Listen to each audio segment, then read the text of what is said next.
First of all, this is crazy. And I think learning that in your 20s is so important because it propels you on your dream life in your 30s. I am really impressed.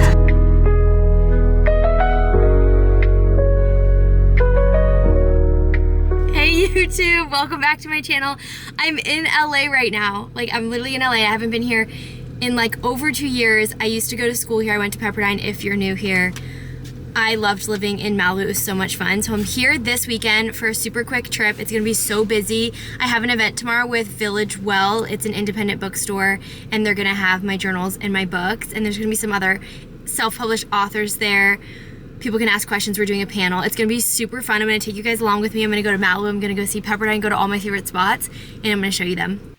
It's 6:44 a.m. I've been up since 4:30. I do not do well with time changes because I'm so used to a routine. So I woke up so early and I'm so cold because I didn't pack any warm clothes because I figured it was gonna be warm in LA. It's not warm in LA, so I'm freezing. But I'm going to Malibu and I'm gonna bring you with me. I'm walking around the Malibu Country Mart. I used to come here literally every day for years because this is the only like shopping center, or like this is the only spot that has places to eat in Malibu. So I was here all the time. This was my favorite breakfast in Malibu. It's almond pancakes, egg whites with tomatoes, and chicken sausage, and it is so good.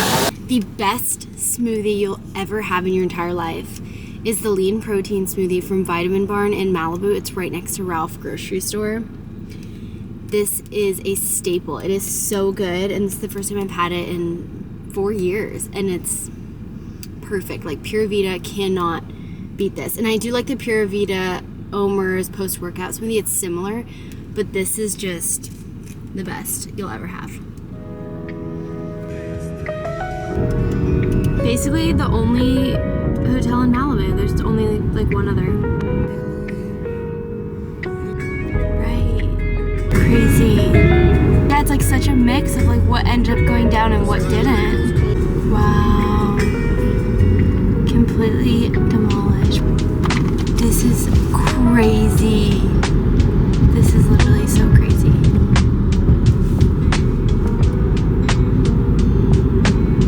Wow.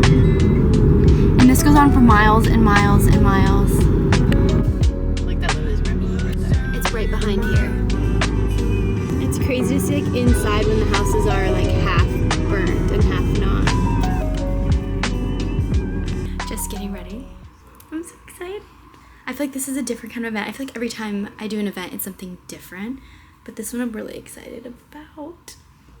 And I'm excited to meet other authors and sit on the panel and talk about our journeys. Hi guys, this is Lauren. We lived together in college and she came to my event and Caitlin's over there. And we're here at Village Well. The event is going to start in a half hour. They're just setting up and I'm so excited. It's so cute here. I'll show you. It's honestly such a cute place.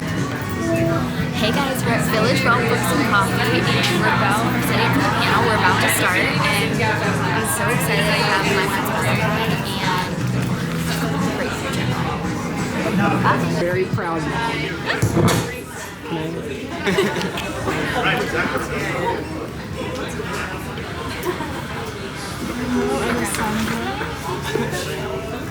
How are you feeling about this event?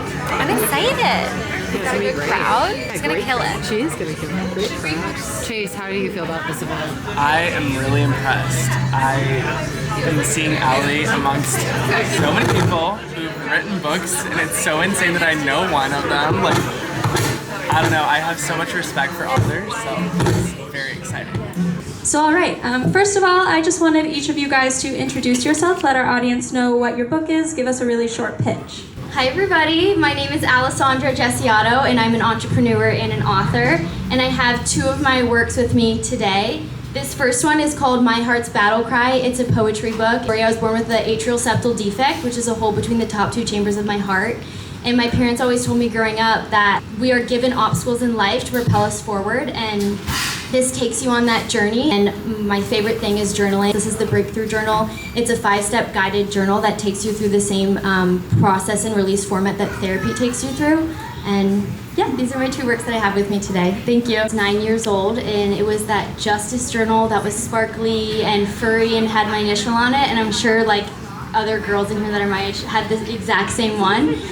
And that's when I fell in love with writing, and ever since I have filled hundreds of journals with my words, and that really inspires me.